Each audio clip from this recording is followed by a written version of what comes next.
ज्यामिति के कुछ आधारभूत चीजों को हम जान लें। ऐसे देखने में ये काफी सहज और सरल होते हैं और हैं भी, लेकिन अगर हम इसे ठीक तरह से नहीं जानेंगे या समझेंगे तो ये हमें कंफ्यूजन क्रिएट करता है। बिंदु मतलब होता है कि एक छोटी सी कोई, यहां तो बड़ा करके दिखाया गया कि आपको दिखे। बिंदु मतलब एक छोटा सा पॉइंट जो किसी अवस्था को बताता है, किसी सतह पर है। अब देखिए किरण किसे कहते हैं। किरण, रेखा, रेखाखंड, इन तीनों को सही से समझना होगा। किरण का मतलब क्या होता है? देखिए जैसे ओ से ये निकला हुआ है और सी होता हुआ, देखिए ये तीर का सिंबल है, मतलब ये अनंत तक बढ़ता हुआ जाता है। किरण का मतलब है किसी एक जगह से उद्भव हुआ और जो रेखा अनंत तक जाता है उसे हम किरण बोलते हैं। अगर हम मान लें कि इस रेखा को देखो तो ये हम पकड़ सकते हैं, इस ओ बिंदु से ये इसकी शुरुआत हुई है और ये अनंत तक जा रही है। अनंत तक क्यों जा रही है? क्योंकि देखो यहां पर तीर का चिन्ह है, तो तीर का सिंबल मुझे बताता है ये अनंत तक जा रहा है। तो कोई किरण जो एक जगह से उत्पन्न होती है और अनंत तक जाती है उसे हम किरण कहते हैं, उस रेखा को हम किरण कहते हैं। तो फिर रेखा क्या है? अब देखो अगर मैं इस पूरे रेखा को लेता हूं तो देखिए इधर भी एक तीर का सिंबल है, इधर भी एक तीर का सिंबल है। हम इसे ऐसे भी मान सकते हैं, तो हम बोल सकते हैं कि ये एक रेखा है, ये पूरा एक रेखा है जिसका ये छोर भी अनंत तक जा रहा है, ये छोर भी अनंत तक जा रहा है। मतलब वो रेखा जिसके दोनों अंत बिंदु अनंत तक जाते हैं उसे हम रेखा कहते हैं। तो फिर रेखाखंड कैसे किसे कहते हैं? देखो हम जब भी ज्यामिति या क्षेत्रमिति कहीं पर भी काम करते हैं, रेखाखंड लेके काम करते हैं। मतलब रेखा का वो टुकड़ा जो वहीं जाके समाप्त हो जाता है। जैसे Q और N अगर मैं रेखाखंड को लेता हूं, क्या मैंने बोला रेखाखंड? मतलब रेखाखंड का मतलब क्या हुआ? अगर मैं Q और N को ले रहा हूं तो रेखाखंड का मतलब क्या है?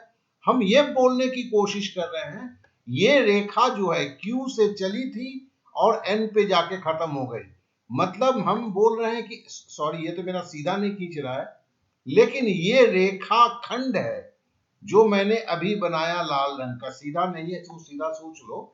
तो ये QN जो है, क्योंकि ये बिंदु यहां पे आके समाप्त हो गई है, इसका एक छोर, दूसरी छोर यहां N पे आके समाप्त हो गई है, इसलिए इसे हम रेखाखंड बोलेंगे। अब चलिए अगले स्थिति पे जाते हैं। देखो इंटरसेक्टिंग लाइन, प्रतिच्छेदी रेखाएं किसे बोलते हैं?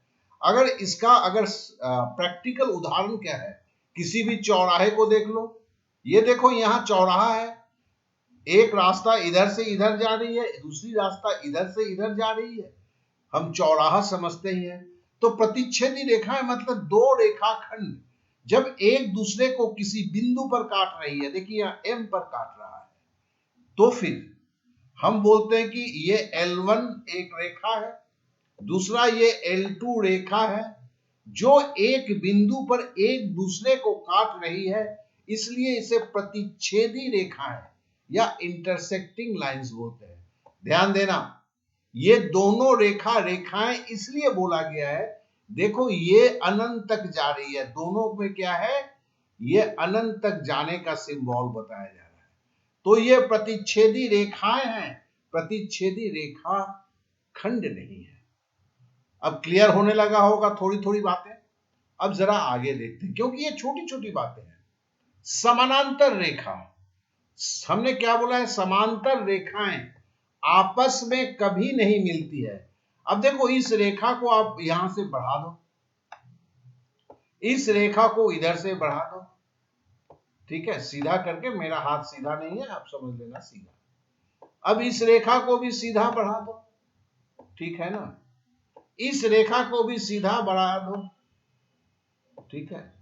सॉरी सीधा नहीं हो रहा है यार, तो पूरा का पूरा ही टेढ़ा हो रहा है, तो हम इसको सीधा कर लेते हैं, थोड़ा सा इधर से मार के उड़ा देते हैं इसको, ठीक है।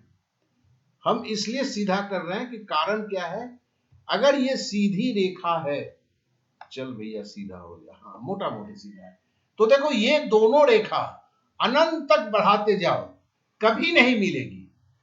ये बी और सी बिंदु पर जो ये रेखाएं हैं, इन्हें अनंत तक बढ़ाते जाओ, कभी नहीं मिलेगी। तो हम बोल सकते हैं ए बी और डी सी, ए बी और डी सी ये जो है समानांतर रेखा है।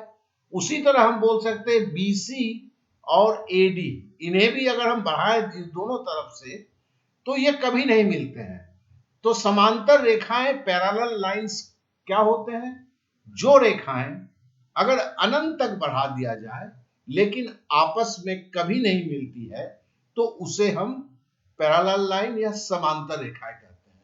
तो समांतर रेखाएं कभी भी आपस में एक दूसरे को टच नहीं करती है। और दो अगर हमने समांतर रेखा खींचा हुआ है, इसे अगर तीसरी रेखा काटती है, तो इस तीसरी रेखा को हम क्या बोलते हैं? तिर्यक रेखा। ठीक है, ये आगे पढ़ेंगे। चलिए अब आगे बढ़ते हैं। अब देखो कर्व्स, ये देखो कोई शेप नहीं है, रेखा नहीं है, ठीक है ना, इसे कर्व्स बोलते हैं, जो सीधी रेखा नहीं है। ये दो तरह का हो सकता है, खुला वक्र। खुला वक्र मतलब इसके एक छोर सटा हुआ नहीं है, देखो ये छोर सब सटा हुआ नहीं है, इसलिए इसे हम खुला वक्र बोलते हैं। खुला मतलब ओपन कर्व्स। बंद वक्र, बंद वक्र या क्लोज्ड कर्व्स किसको बोलते हैं? जिसमें इसकी जो सिराएं हैं आपस में बंद हो जाती है, एक बंद जगह को दर्शाती है। जैसे इसको देखो, इसको देखो, ये सारे के सारे जो हैं ये क्लोज्ड कर्व्स हैं, ये बंद है, इसका कोई भी सीधा खुला हुआ नहीं है। तो आप समझ सकते हो, कर्व्स जो है वो सीधी रेखा से बनी हुई कोई एरिया नहीं होता है, कोई क्षेत्र नहीं होता है, ये वक्र रेखा से बनी हुई क्षेत्र होता है, जिसका अगर मुंह खुला हुआ है तो उसे खुला वक्र या ओपन कर्व्स कहते हैं। अगर उसका मुंह बंद है तो उसे बंद वक्र या क्लोज्ड कर्व्स बोलते हैं। ये तो क्लियर हो चुका होगा, बहुत ही आसान बातें हैं। अब हम आगे चलते हैं। अब देखो बहुभुज, बहुभुज का मतलब है, आप समझ लो, कभी भी दो रेखा से आप कैसे भी खींचो, दो रेखा से कोई बंद जगह नहीं बना सकते हो। बंद मतलब क्लोज्ड। किसी भी बंद जगह को बनाने के लिए सब कम से कम तीन भुजाओं का होना जरूरी है, जिसके लिए त्रिभुज बोलते हैं, ठीक है ना। और इन तीन भुजाओं को मिलने से देखो तीन कोण बनते हैं। तो इंग्लिश में क्या बोलते हैं? ट्रायंगल्स, मतलब जिसके अंदर में तीन कोण होते हैं। हिंदी में क्या बोलते हैं? त्रिभुज, मतलब जिनमें तीन भुजाएं होता है, ठीक है। चतुर्भुज एकदम है, पहली भुजा, दूसरी भुजा, तीसरी भुजा, चौथी भुजा, इसे क्या बोलते हैं? चतुर्भुज बोलते हैं, ठीक है ना। अगर यही चार भुजाएं से घिरी हुई कोई भी क्षेत्र को हम चतुर्भुज बोलते हैं।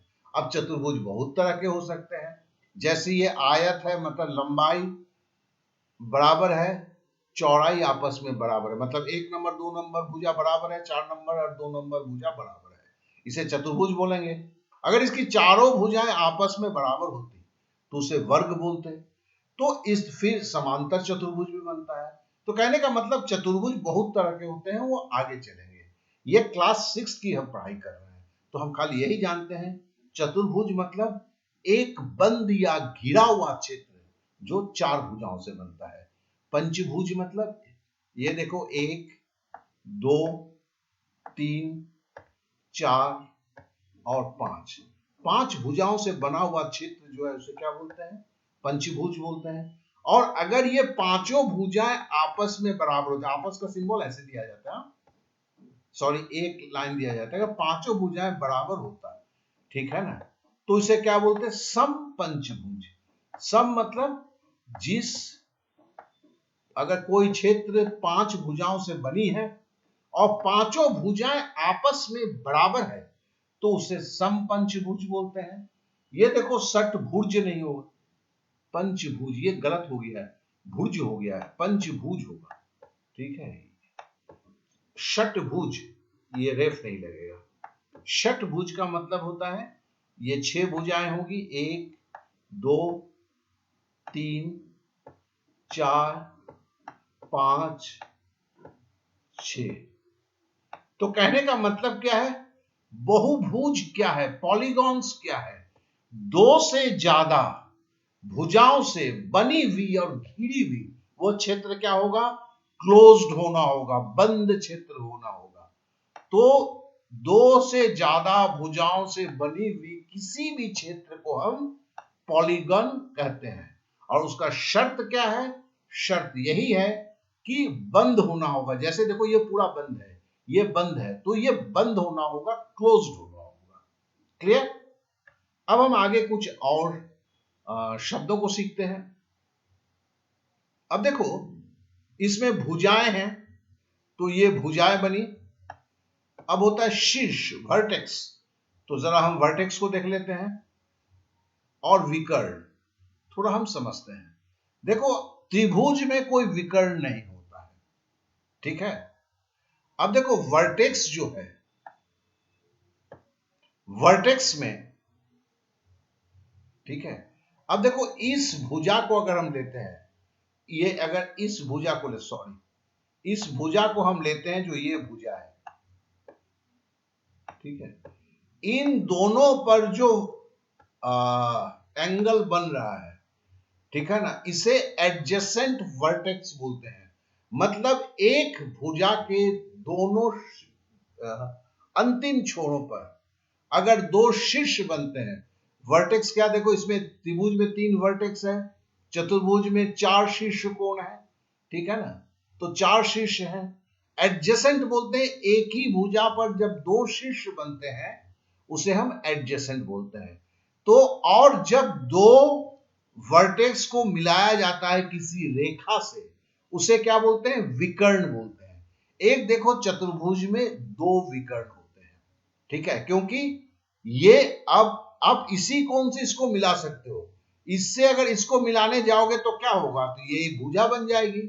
विकर्ण कभी एडजेसेंट वर्टेक्स पर नहीं बनता है, विकर्ण कभी एडजेसेंट वर्टेक्स पर नहीं बनता है।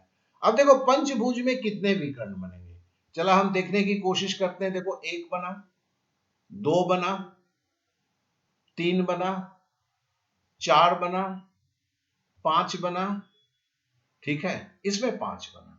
अब जरा हम षटभुज में देखते हैं, 1 बना, 2 बना, 3 बना, 4 5 6 7 8 9, टोटल षटभुज में 9 बने, पंचभुज में 5 विकर्ण बने, चतुर्भुज में 2 बने।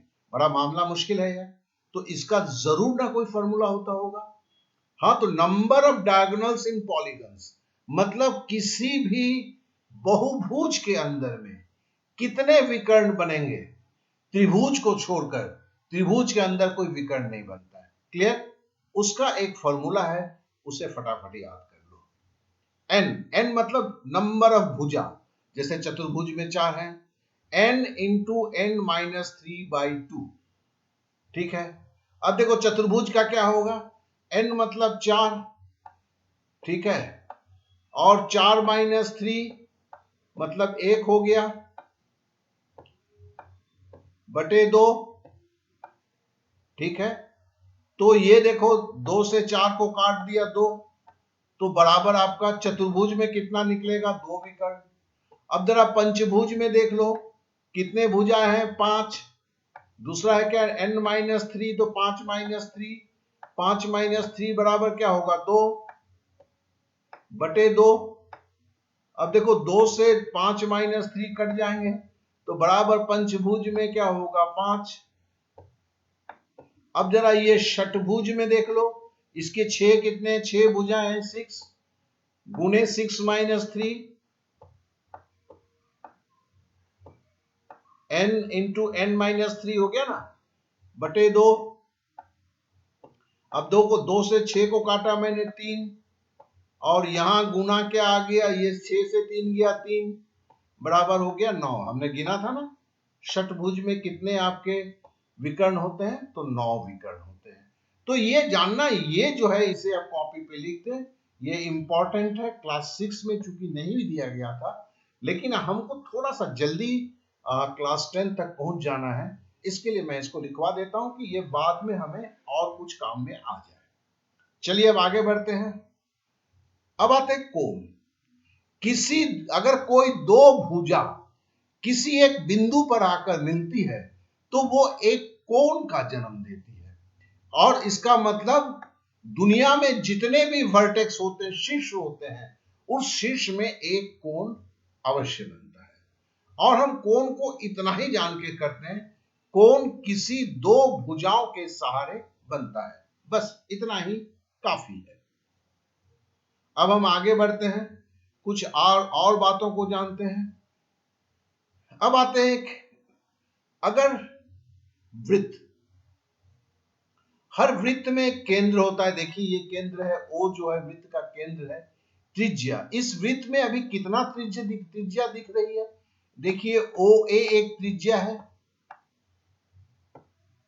ठीक है। देखिए ओ ए एक त्रिज्या है, फिर ओ बी एक त्रिज्या है, ओ बी एक त्रिज्या है, फिर देखिए ओ सी एक त्रिज्या है। तो यहां पर 3 त्रिज्या दिखाया गया है। व्यास किसे बोलेंगे? जो अगर कोई रेखा त्रिभुज के एक परिधि से, परिधि के एक बिंदु से त्रिभुज की दूसरी परिधि बिंदु तक केंद्र होकर गुजरती है, केंद्र होकर गुजरना है, उसे हम व्यास बोलते हैं। तो देखो हम लिखेंगे ये त्रिभुज की तो व्यास तो ओसी है, लेकिन हम इसको ब्रैकेट में ए भी लिखेंगे। ये आपको समझाने के लिए लिखा नहीं जाता है। मतलब ये ओसी रेखा, सॉरी ओसी नहीं होगा, सॉरी एसी होगा।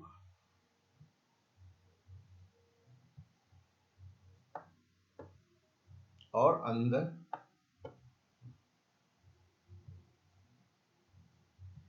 कहने का मतलब है, देखो एसी व्यास है इस, और ये कहां से होकर गुजर रही है? ओ होकर गुजर रही है। अब त्रिज्या खंड, दो त्रिज्याओं से घिरा हुआ कोई अगर क्षेत्र होता है उसे त्रिज्या खंड कहते हैं। जैसे हम क्या लिखेंगे? ए ओ बी। ए ओ बी क्या है? ए ओ बी जो है त्रिज्या खंड है। अब देखो जीवा, जीवा क्या कहते हैं? देखो जो रेखा त्रिभुज के दो परिधियों के दोनों छोर को काटता है और केंद्र से होके जाता है, उसे व्यास बोलते हैं। और देखो ईडी भी एक तो रेखा है, ये रेखा जा रही है, देखो ईडी, ठीक है ना, ये रेखा जा रही है। तो ईडी को क्या बोलते हैं? जीवा या कॉर्ड बोलते हैं। इंग्लिश में कॉर्ड बोलते हैं, यहां पर जीवा बोलते हैं। और अगर मैं इसको के नाम दूं तो देखो एक वृत्तखंड अगर बोलोगे, ठीक है ना, वृत्तखंड मतलब वृत्त का एक टुकड़ा, वृत्त का एक टुकड़ा जो है, यह क्या है? देखो ई के डी, अगर हम नीले रंग के इस टुकड़े को देखें तो हम क्या बोल सकते हैं उसे? सेगमेंट ऑफ ए सर्कल, मतलब ई के डी।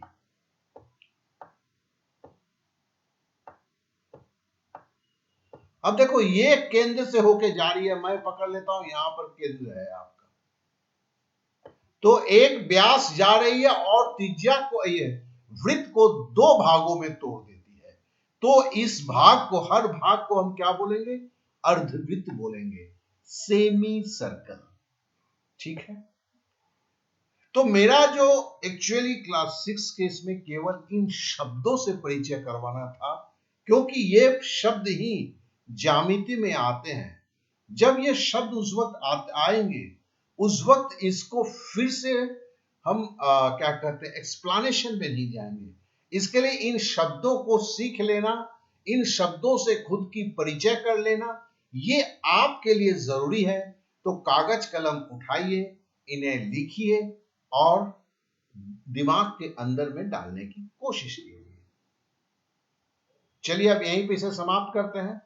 बहुत बहुत धन्यवाद, बहुत बहुत धन्यवाद।